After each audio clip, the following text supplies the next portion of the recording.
Hello, everybody. My name is Beckwith, Paul Beckwith. And of course, this is Newton. And I've just bribed him with his ball. He wanted to follow me because I had the ball. And Newton has his summer haircut. He was shorn basically. And, we've been in a heat wave in Ottawa. And it's finally breaking, and basically on the last day of the heat wave, I managed to get him in to get a haircut.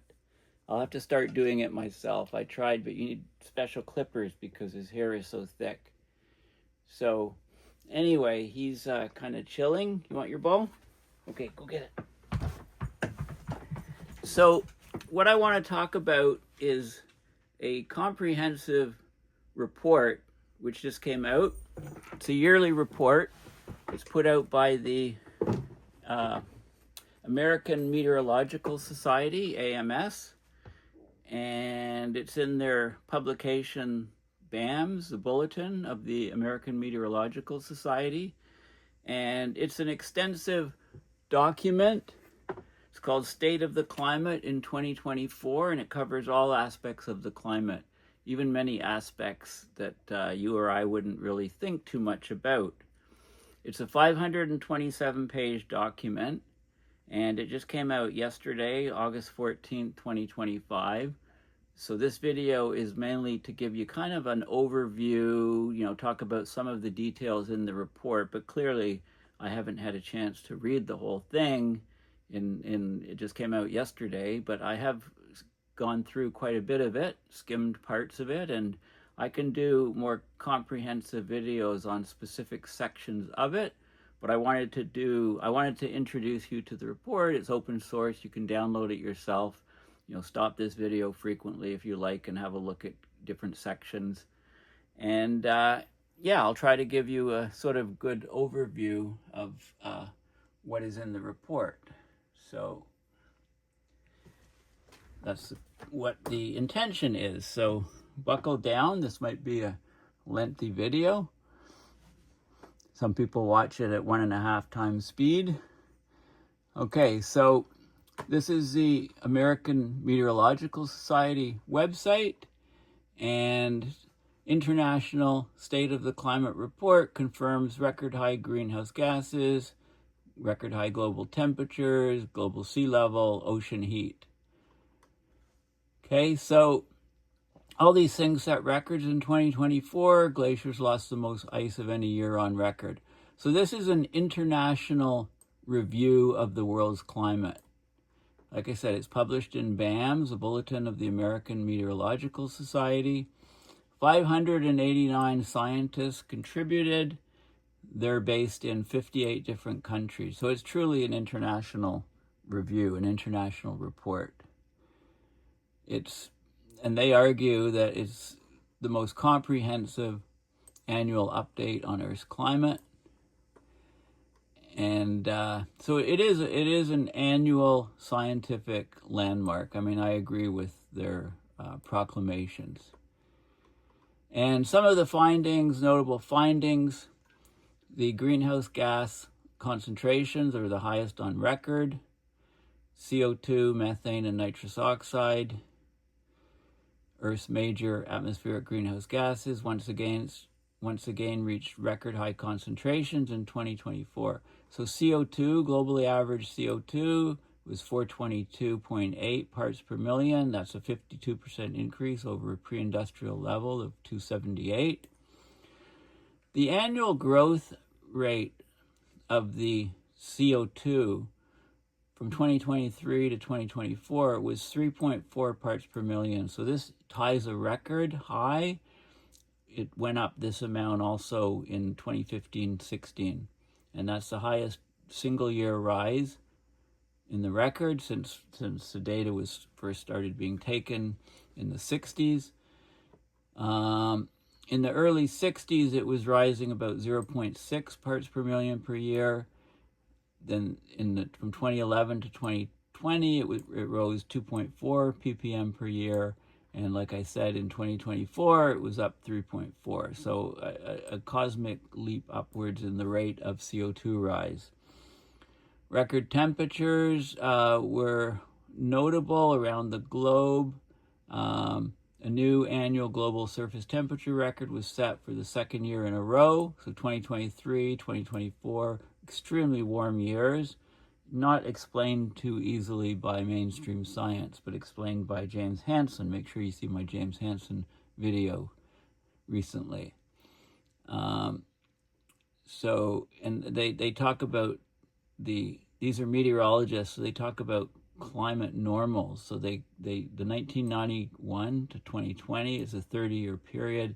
So they base their changes on that, and they get 0.63 to 0.72 degrees Celsius. If you take it over pre-industrial, of course, it's 1.6 degrees Celsius above pre-industrial. Because it's warmer, the water cycle is intensifying. So we're getting higher global temperatures, so more and more water vapor in the atmosphere, more and more storms bringing it down. So the cycling of water in the climate system is increasing. Water evaporation from land and lakes and stuff in the northern hemisphere reached one of the highest annual values on record.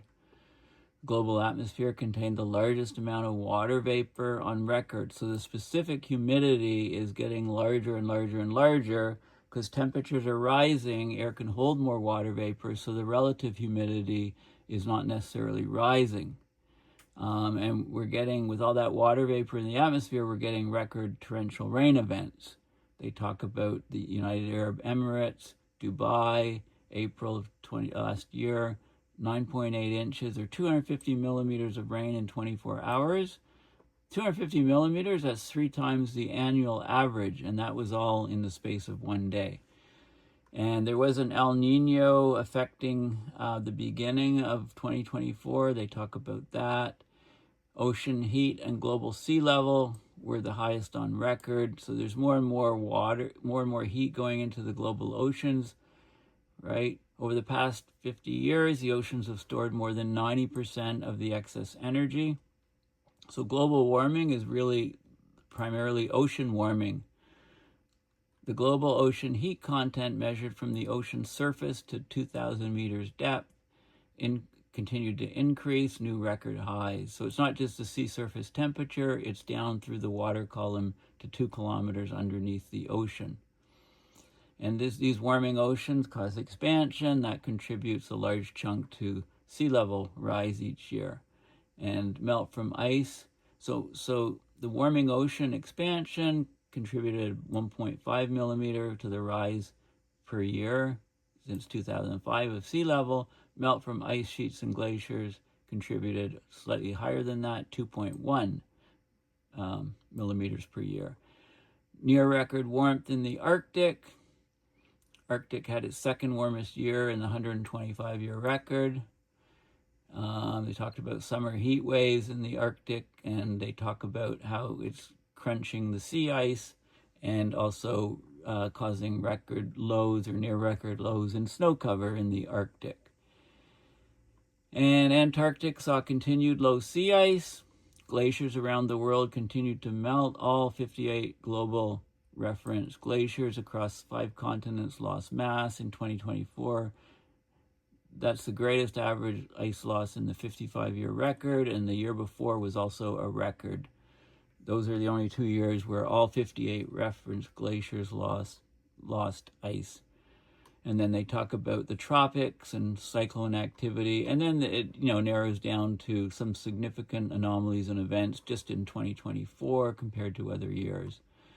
And the global temperature record, the zero is the 1991 to 2020 average, I guess.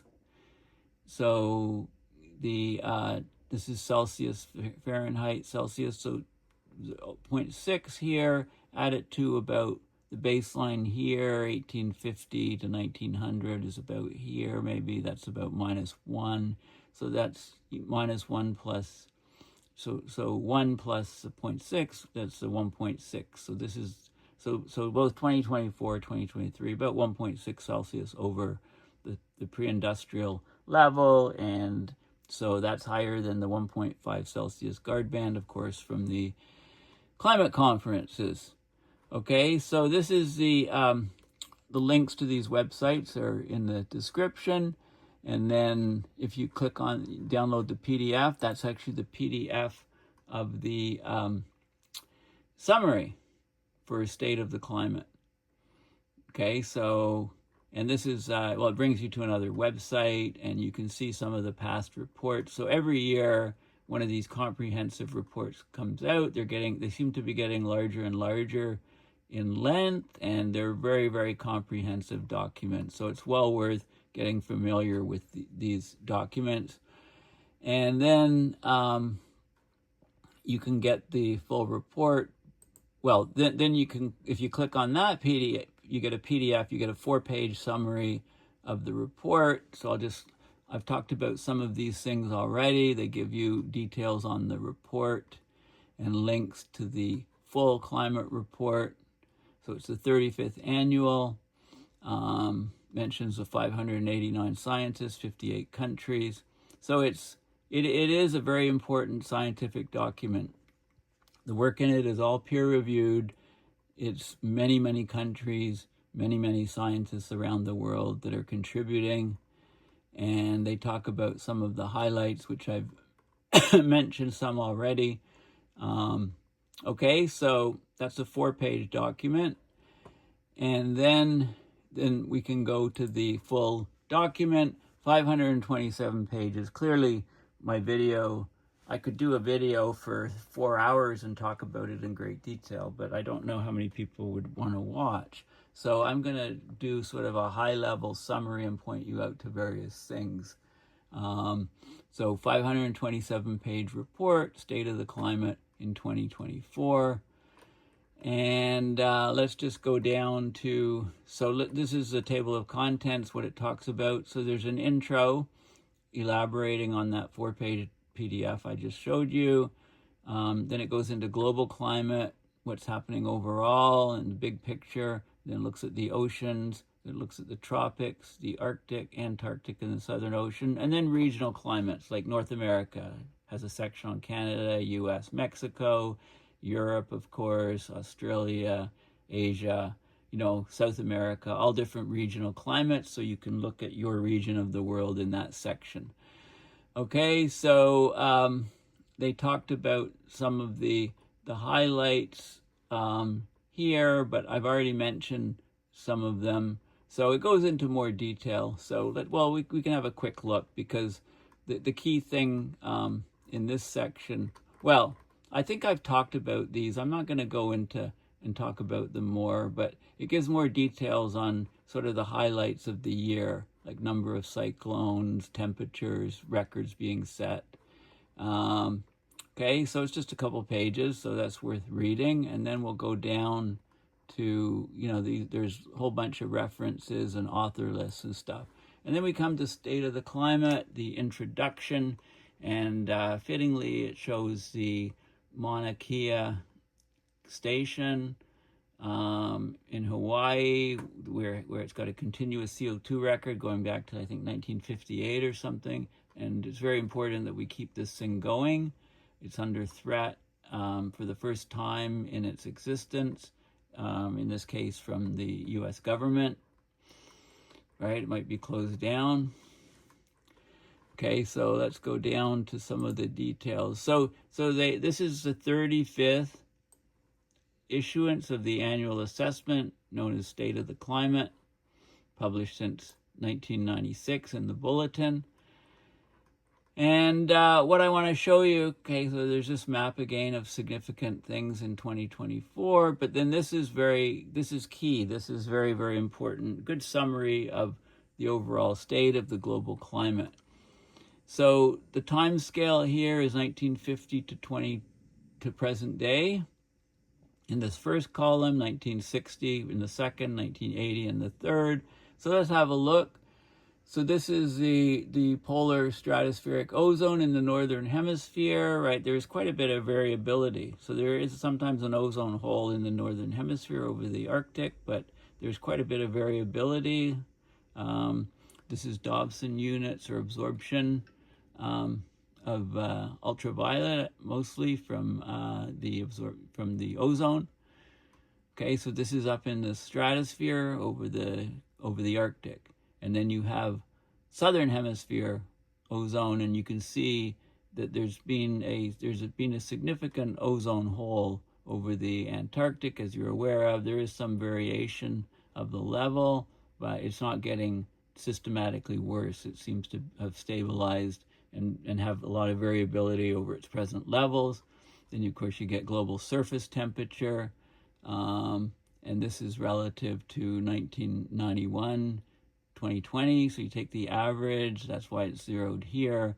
So 0.6 above, 1 below, right? Surface, well, this is surface temperature. Then you have temperature over the ocean at night marine air temperature rising, the lower tropospheric temperature, troposphere, lower layer of the atmosphere where all the weather occurs. Now, what happens is that the lower stratosphere is significantly cooling. It's got the cooling trend. Why? Because solar radiation, shortwave radiation, comes in, heats the Earth. The heat is long wave or infrared radiation that's trapped by the greenhouse gases. So less infrared radiation gets as it heads upwards from the Earth's surface. Most is absorbed is trapped by the greenhouse gases. So fewer of that long wave gets into the stratosphere. Therefore, the stratosphere is cooling. It doesn't get that heating effect from absorption of infrared. So this is a sure indicator of global warming, climate change. The land surface temperature extremes here, cool nights. We're getting fewer and fewer cool nights. Nights are becoming much warmer, making it difficult to sleep. Another temperature curve. Now, this is the Arctic sea ice extent loss. The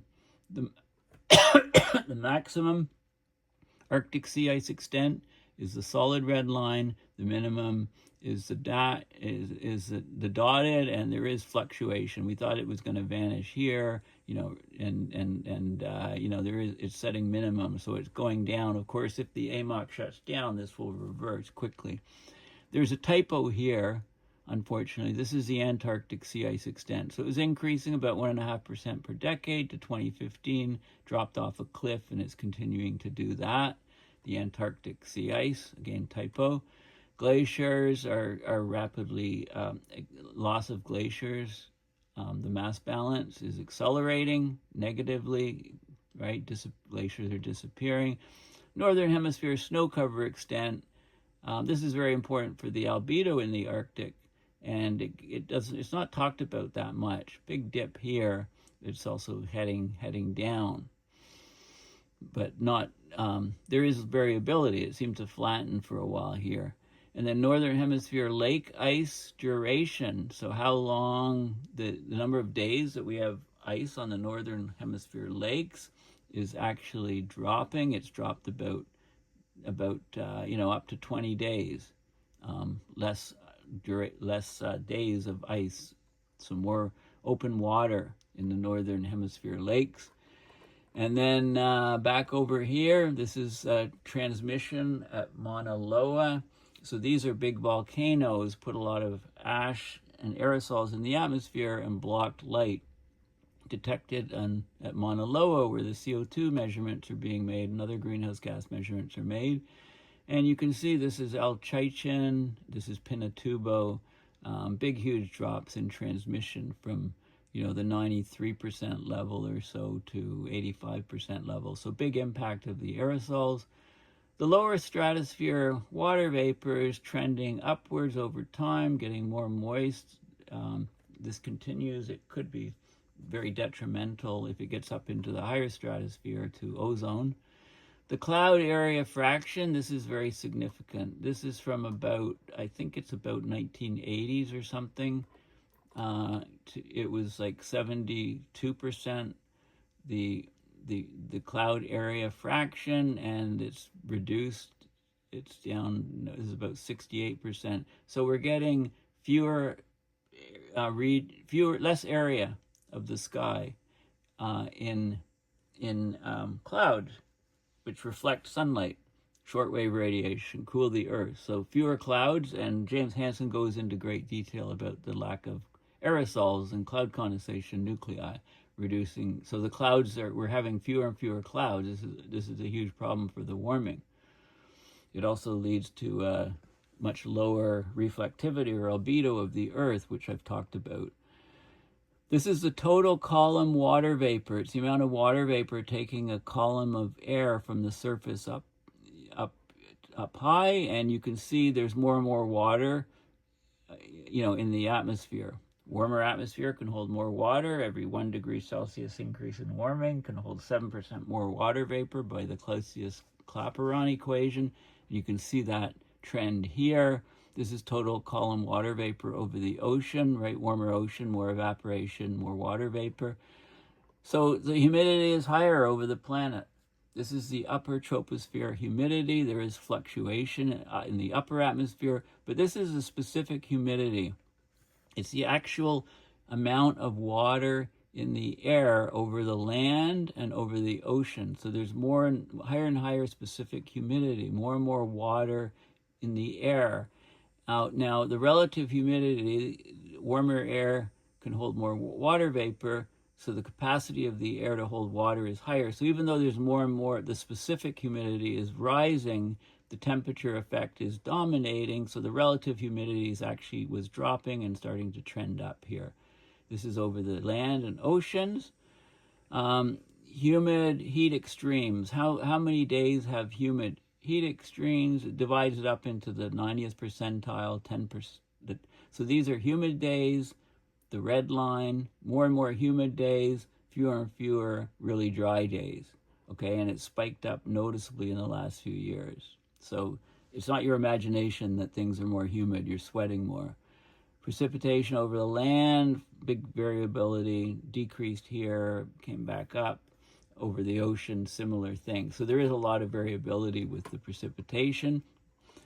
Then ocean heat content from the surface, 700 meters down, significantly increasing. More and more heat's going into the oceans. That's oceans expanding, causing sea level rise, but also the glacier melt is putting water into the oceans, and that also contributes to sea level rise. It's a bigger effect than the thermal expansion. When you heat something, it expands. Tropospheric ozone, we're getting more and more ozone in the troposphere, which is not good. It causes smog and haze and so on, breathing, respiratory problems, etc. Tropospheric wind speed, that's about 1.5 kilometers, 1,500 meters above the surface. Slight maybe trend upward, but not significant. The wind speed at the surface was dropping and has kind of stabilized, slightly increasing, from where the minimum here. Wind over the ocean was increasing, but it's kind of stabilized. This is biomass burning, so there's, burning of mostly to clear land and places for agriculture, putting fields of stuff in. Global land evaporation. The land, there's more and more water evaporating off the land. That's from lakes, but also water in the soils. The soil moisture has actually, it dropped a bit. It's there's not a huge lot of change in that. Terrestrial water storage, so that's water in lakes, etc., has gone down. Groundwater gone down. This is interesting. This is the fraction of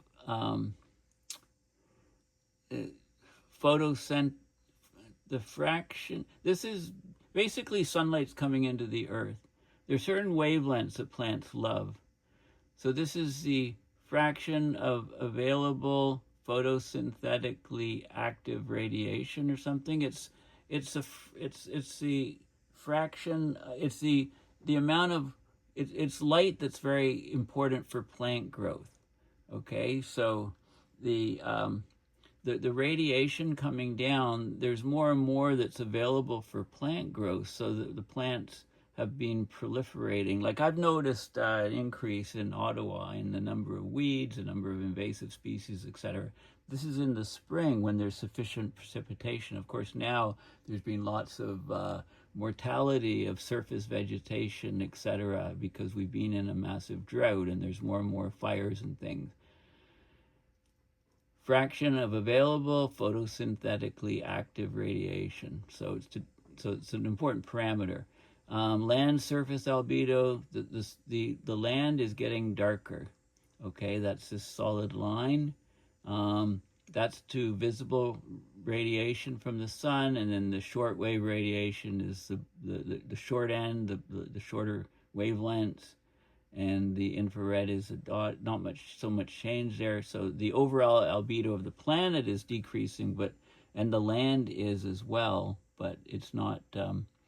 There's also clouds are a big factor in how much the overall albedo is. If you're out when we talk about albedo, we generally talk about what you would see from out in space above the Earth. What's the total reflectance of the Earth system? And then vegetation, optical depth is typo here. That's to do with how much vegetation there is on the surface to absorb, and we're seeing a bit less. I mean, wildfires are cutting back a lot of vegetation, even though the growth is great. Okay, so this is this is a good overall summary here. They talk about the essential climate variables and so on. Okay, so then they have different sections. So at this rate, this video will be 4 hours. I'll try to speed it up and just focus on some of the key things. So there's different sections. This is the state of the climate, the global climate, right? And you go down the various authors and so on. Table of contents on this particular section, right? So they talk about, there's surface temperature, lake surface temperatures, night marine temperatures. Then there's the tropospheric, stratospheric temperatures, the cryosphere, right? With the lake ice, alpine glaciers, permafrost, the hydrological cycle, precipitation, clouds, column, water vapor, and lake water storage, atmospheric circulation, earth radiation budget. So there's all kinds of stuff, and then the atmospheric compositions and the land surfaces. This is all just in this section. Okay, so this is quite an extensive section, and I'll just have a look at some of the stuff here. So there's a lot of maps here. Surface temperature. Again, they're talking about it relative to the most recent climate normal from the average from 1991 to 2020, the most recent 30-year period that ends in an even year. Okay, and you can still see warming levels that we've had relative to that climate normal. Lake temperatures higher, marine air temperatures higher, the number of warm days, the 90 percentile of warm days. Some areas where there's huge numbers of warm days, cool nights. There's some areas are having more cool nights, but most parts on the planet are having fewer and fewer cool nights. Tropospheric temperature. This is the surface-specific humidity, right? So this is the actual physical amount of water vapor in the atmosphere. It's not relative humidity, it's not percent. You can see more and more water vapor across the planet. There's just a few areas where there's less moisture in the air, over desert regions mostly. Relative humidity is more of a mixed bag because that depends on how much warming there was in specific regions. So you generally see drops in relative humidity near the equator because the temperature has been rising so much faster. And maximum humid days, humid frequency of days, total column water vapor, no surprise because humidity is higher, specific humidity is higher at the surface. In fact, water's filling the air all the way up from the surface up into the top of the troposphere and higher. This is tropospheric humidity, it's a bit drier, higher up. And precipitation, some areas are wetter, right? Significantly wetter. The anomaly is 400 millimeters per day, more rain than normal in these in these dark blue areas, and then much less very, very dry areas, the brown areas. So lake water storage, runoff, cloudiness, right? There's all these different parameters are looked at: soil moisture, drought, the winds, total aerosols, aerosols in these regions, the optical depth, more and more dust from these regions. PM 2.5 particles, those are particles 2.5 micron and smaller. Extreme aerosol days, ozone, carbon monoxide, the surface albedo to visible light and near infrared light. Okay, so there's just all kinds of parameters, and then they talk about things. There's a section on each one, so you can see global temperature rising. This is land and ocean, land only, ocean, from various places. Lake surface temperatures, global database of lakes. So these 1944 lakes around the planet. You can see how much the temperature is rising. So it's over 1 degree Celsius rise. Europe, much fewer lakes. The warming seems to be larger, up to even 2 degrees. African lakes, Canada lakes, lots of lakes in Canada, Tibetan Plateau, right? And there's temperature anomalies given for different places. They cover the temperatures over time for different lakes. So like Lake Ontario, these are the Great Lakes, Ontario, Erie, Michigan, Huron, Superior, the warming of them, and other places around the world. And then the marine air temperature increases, and then the number of days. These are extreme warm days, the 90th percentile, increasing over time from different databases. And so more and more hot days, more and more less and less cool days. Okay.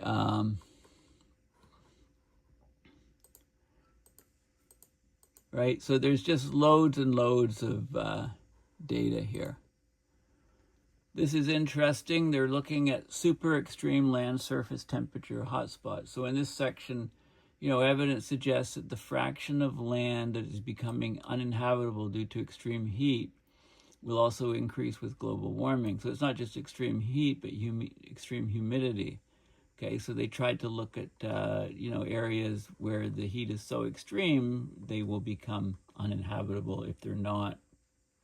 This is a maximum land surface temperature, LST, and we're talking about 60 degrees Celsius and higher in some regions. So 50 to 60, you can see the regions at risk here, okay, most at risk in these parts of the world.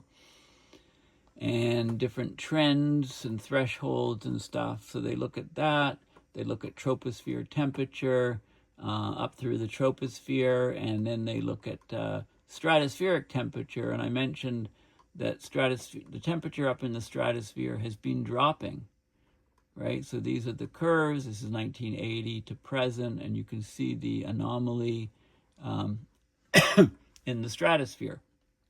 So there's a couple of places where there's sudden stratospheric warmings, significant, but the trends are down. The stratosphere is cooling because more and more of the light, the infrared light, the long-wave radiation is being absorbed by the greenhouse gases in the troposphere, and it's not getting up to warm the stratosphere. So the stratosphere is getting cooler, less energy there to heat it. Let's continue. So all kinds of data on temperature, and then the cryosphere. So permafrost temperature, the active layer thickness over the permafrost. So here's mean annual ground temperature measured in European permafrost boreholes in the Alps, Scandinavian Svalbard. So this is ground temperature, degrees Celsius, frozen here. So all of these different boreholes at different locations, the temperature has been rising. Okay, so the heating of the atmosphere, the heating of the oceans, the heating of the overall system is taking time, but it's going down deep into the ground, and it's heating the ground temperatures. So the bore temperatures are heating also. So that's what this section's about. This is very bad news for permafrost. They look at Arctic permafrost, mountain permafrost, and Antarctic permafrost. Okay, the active layer thickness. Okay, so this is the layer where you get thaw and freezing, thaw and freezing. It's the upper surface. How thick the layer is. If there's more and more heat, the active layer thickness increases, and we're seeing those trends of increasing. Talk about rock glaciers, and let's just continue on. What's this? Alpine glaciers, okay, up in mountains. Yeah, there was like 58 global reference glaciers, all reported a negative mass balance. First time that happened was in 2023, and before then it hadn't happened. Okay, so different alpine glaciers. They looked at the lake ice cover, so when the ice was on, the anomaly. Okay, so the ice is going on later and later. The ice is coming off earlier and earlier. So the ice duration is decreasing significantly for the northern hemisphere, because the air temperature is getting much warmer over those regions. Okay, so they talk about, there's curves of this is Great Lakes maximum ice cover, and then snow cover is very important, and it's undercovered. We tend to focus more on the sea ice in the Arctic, but not on the snow cover. But the snow cover is vanishing in the spring, over areas that are vast, that rival that of the sea ice loss. So the loss of albedo in the Arctic due to snow cover is huge, but it's only for certain months, right? The anomalies are only generally in the spring. That's when they have the biggest effect. Okay, so there's data on that. The hydrological cycle, surface humidity increasing, right? We're getting more and more humidity. This shows some of the anomalies in humidity, the trends. We're getting moist, the air is holding more and more water. The humidity is getting higher and higher. That's the absolute specific humidity, but the relative humidity is more mixed, because of that takes into account the warming as well, right? The relative humidity is a percentage of the saturation level, which increases, as you get warmer air, it can hold more moisture, the saturation level goes up. Humid heat extremes over land, more and more of these happening more and more often. These are high humidity days more and more often, low humidity days less and less. The intensity of the humidity days is increasing significantly. I think, what is TWX? This is wet bulb temperatures. Anomalies of the annual sums of days where the maximum wet bulb temperature greater than or equal to 25 Celsius, 27, 29, 31. So 31 is the red, right? Fortunately, still not many days because this is where you get heat exhaustion, heat stroke, and then die within like 8 hours outside if you're living in those conditions. We used to think the wet bulb temperature of 35 Celsius and 100% humidity was unlivable, but it's actually more like 31 degrees Celsius and 100% humidity. It's that red line. This is 29 degrees and 27 degrees, 25. And there are more and more days a year in places where that's occurring.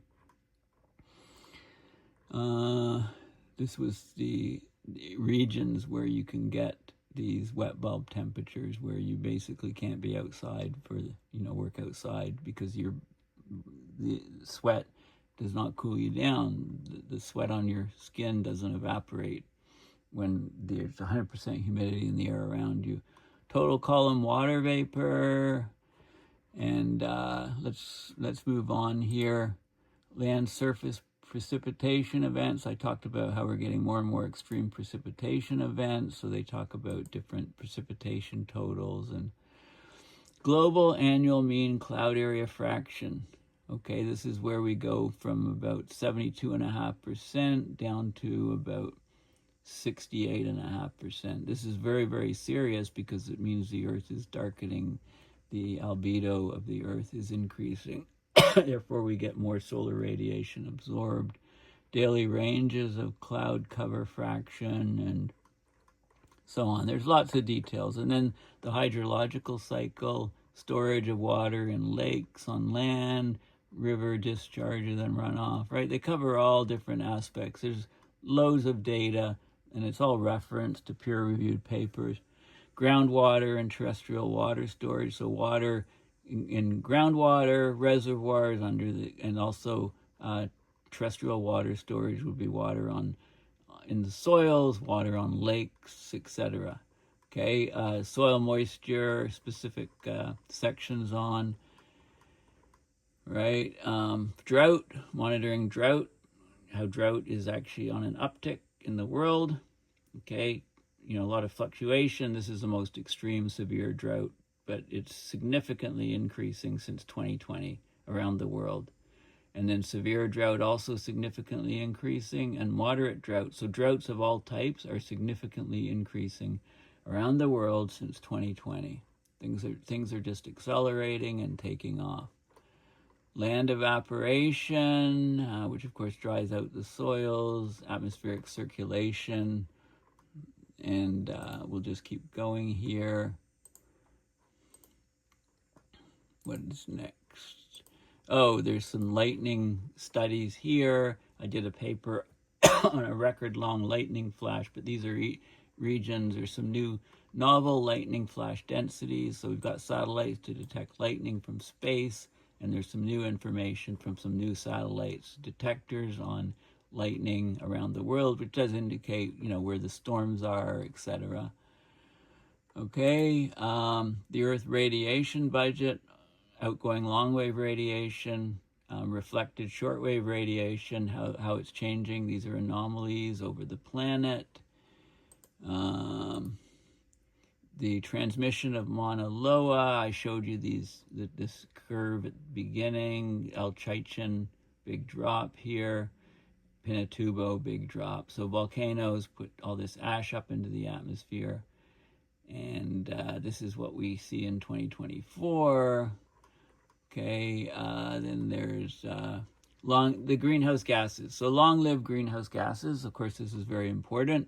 This is the CO2 rise from early 1978 or something.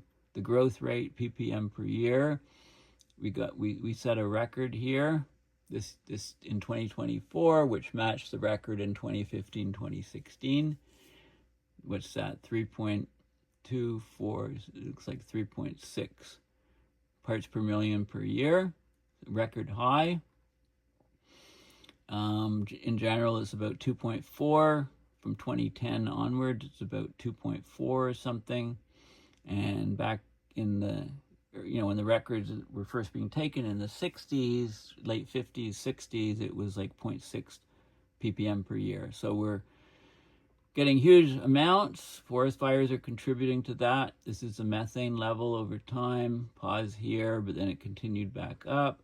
And this is the N2O, nitrous oxide level. So greenhouse gases on a tear still. This is a contribution to radiative forcing, watts per square meter. CO2, the biggest component by far. Methane, nitrous oxide, and then other industrial gases, right? Which have huge global warming potentials, but they're low concentrations. But it's an ever increasing amount, the wedge here, from these other industrial gases, so we can't ignore them. These are some of the other industrial gases, and I think their lifetime of the gases in the atmosphere. Yeah, some of these are, right, that's a big factor because their global warming potential can be very, very large. I don't see the global warming potential numbers here. They give effective radiation efficiency and mole fraction, things like that. And then there's the ozone depleting gases, right? They're still around. Hopefully, we still have to take care of those keep our ozone layer going. Tropospheric aerosols, where the generation is, and aerosol optical depth, how much is absorbed by these aerosols, which is very important. So I'm just, again, this is a very extensive report. I mean, this has everything in it. So this is a good, if you want to know something about your region, about a particular topic, this is a really good place to start, well referenced. So stratospheric aerosols is another section, and then stratospheric ozone, of course, the stratospheric water vapor. Now this is interesting, right? Because there was a Hunga volcano, January 2022. The Hunga volcano erupted, and that injected 150 teragrams of water vapor into the stratosphere. That's about 10% of the entire stratospheric burden of water vapor, right? Because it was a volcano that erupted under the water, and it just sent up huge amounts of water, which turned into water vapor and then went right up into the upper atmosphere, stratosphere. So here's the water vapor anomalies. After the eruption, went way, way up. This is spread out across the planet. This is with latitude, and it's still up there affecting things. So there's still more water vapor in the stratosphere than there was before. Has an effect on ozone, other things. They looked at carbon monoxide as well, and we'll just keep going here.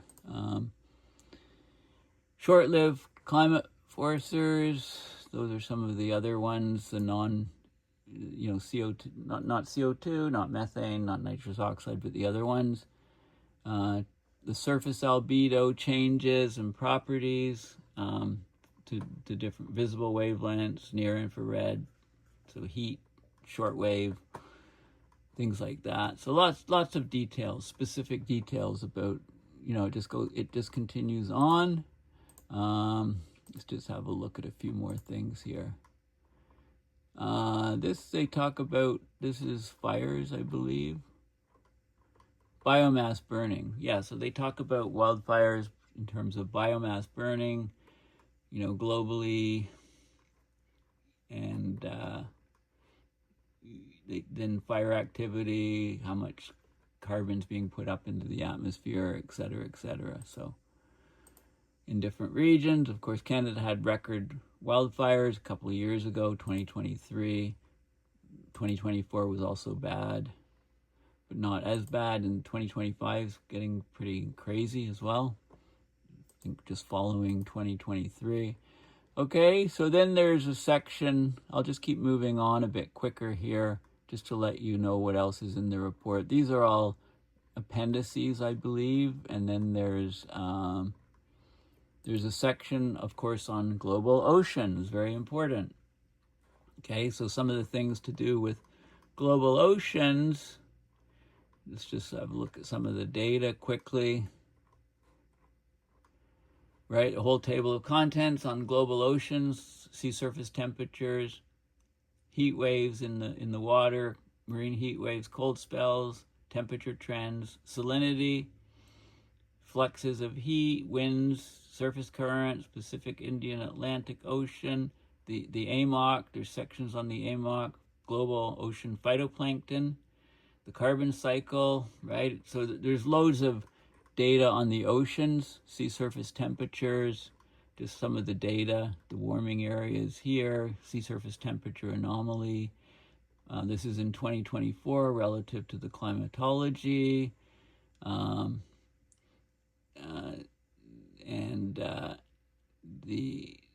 The sea surface temperature, and then the anomalies, right? Different marine heat waves, the number of marine heat waves are going up. Marine cold spells, the number of cold spells are dropping, but they still exist. So just the trends, global ocean temperatures rising, and then divided into the Pacific, the Indian Ocean, the Atlantic Ocean, everything is warming. Ocean heat anomalies, different anomalies, 0 to 2,000 meters depth. Ocean heat content anomaly, so some areas getting much warmer, deep down, other ones cooler, but the warming is dominating, of course. They compare it to 2023, right? The El Nino was strong, so that's why it's a negative anomaly in 2023 versus in 2024 rather versus 2023. The El Nino was strong in 2023 and then vanished by sort of the spring of 2024. Okay, so there's all kinds of stuff there. And salinity, ocean salinity changes. All right, different maps of sea surface salinity anomalies, areas that are saltier, areas that are fresher, etc. And then there's ocean heat, freshwater, and momentum. So surface heat fluxes in the ocean. And, excuse me. What else? Sea level variability, global sea level change, right? And some of the different reasons for it, the melting of ice versus the expansion of seawater, the steric changes, right? It's all separated in there. Extreme sea level events, different events in different parts that were kind of just sticking out like a sore thumb. Surface currents and changes in the ocean. Marine overturning circulation. So they have these different arrays where they measure the total water. They have buoys that are moored to the ocean floor, 17 sphere drop of flow. A sphere drop is about equivalent to all of the flow of the rivers of the world, the cumulative flow, amount of energy going up from the tropics up higher latitude. And then another array here at 41 north. So flow is smaller. And then right up here. So you can look at the AMOC. This is mostly focusing on what happened in 2024. Okay, so but there is detail. There is good detail on how they measure the ocean currents. Then global ocean phytoplankton, this is chlorophyll A anomalies, percentage. So more chlorophyll, more phytoplankton in those regions, less in the bluer regions. This is the anomaly, sea surface temperature anomaly. You can relate that the phytoplankton also to the sea surface temperature. If it gets too hot, they don't like it too much. The plankton, right? So lots of details on that. And then there's other stuff. Yeah, so basically the oceans, comprehensive section on oceans, then a section on the tropics. So this looks at tropical storms and how many there are globally and where they're occurring, and the intertropical convergence zone, where it is and what it's doing, the ENSOs in the tropical Pacific, global monsoons, things like that. This is all the cyclones around the world. Okay, so that's what this section is all about. The tropics, lots of details. So this is some stuff on the ENSO, how it was. So this is a degree Celsius of temperature anomaly in the ocean, reached about 1.8 or something. This is a strong El Nino, which was in 2023. It was pretty much gone. March, April, May 2024. February, March. So it was still ongoing at January, February, March, April, March, April, May, and then it went down to below the El Nino state to neutral, heading towards La Nina. Right, some details on that in the tropics. Global precipitation in the tropics, the ITCZ, the monsoons, stuff like that. Okay, lots of stuff like that. So, and this is, what's this? This is summer monsoon, precipitation, black lines. So where the monsoons are hitting. Indian Ocean dipole. Tropical cyclones, where they are. I think there's a section on the Northern Hemisphere basin. Yeah, here we go. This is the North Atlantic hurricane tracking chart. So it gives the dates and, the strength of the storm. You know, hurricane, tropical storm, major hurricane. So Helene is here, major hurricane, September 24th to 27th, and it gives the tracks of them all. Okay, so lots of good information about the tropical storms, but then there's stuff on, you know, it's globally. It's not just in the North Atlantic basin. Named storms, hurricanes, major hurricanes, accumulated convective energy, accumulated cyclone energy over the year. That's okay, 2024. And other effects, other events, things like that. Okay, so lots of information on that. Landfalling, Australian cyclones. Okay, more stuff on that. Hurricane Milton, so hit Florida. Information on that. And then there's, of course, stuff from the Arctic. Goes into great detail on the Arctic, on sea ice and melt, on water temperatures, on air temperatures, in the troposphere and stratosphere over the Arctic, on what Greenland's doing, right? There's all kinds of stuff on sea ice and permafrost and ozone in the Arctic. So everything you want to know. Surface air temperatures, seasonal patterns of air temperatures, the heat wave in the Arctic, North American, across up to Alaska heat wave, record heat, anomalies in the atmosphere, and so on. Okay, and then it does the same thing so lots of stuff here, sea ice extents, and you probably know more about the Arctic than some of the other regions, like the tropics and stuff, so I'm not going to go into any more details. And I do want to end this video. Greenland and so on. I mean, you get the idea that this is a very, very Arctic river discharge. Like there's huge amounts of data on all aspects of climate. This is the vegetation growth in the Arctic, and right, there's some maps of vegetation growth around the Arctic and so on. And then it repeats for the southern hemisphere and Antarctica. Of course, the Antarctic sea ice is doing very concerning things, dropping off a cliff, that sort of thing. Not so good.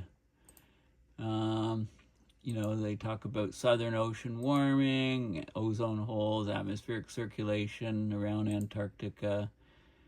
You know, I think they look at the ice sheets on Antarctica, mass balances, the sea ice around Antarctica, different regions and heating and warming and so on. So all kinds of details about what's happening in Antarctica, the anomalies of sea ice and so on.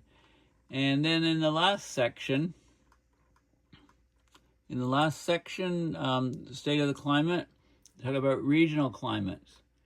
Okay, so they talk about basically, and I'm not going to go into the regional climate stuff. Basically, they talk about North American places, Canada, US, Mexico, Central America, Caribbean, South America, Africa, Europe and the Middle East, Asia. Okay, so all of these different regions, Australia, and they talk about all of the details of climate and temperatures and what's happening, precipitations in anomalies in all these different locations. And that's it, basically. So in summary, I'm giving you the links in the description. You can download this report for free, 527 pages, State of the Climate 2024. And whenever you want to, you're wondering about some specific aspect of the climate, this is a document that is very useful to go to first, and then it's loaded with references to give you more information. But it's basically, it really is the state of the climate in 2024. They've done an excellent job. Anyway, my video has gone on too long. If you're still watching me, thank you. And please consider going to paulbeckwith.net and donating to PayPal to support my research and these videos. Thanks for listening, and bye for now.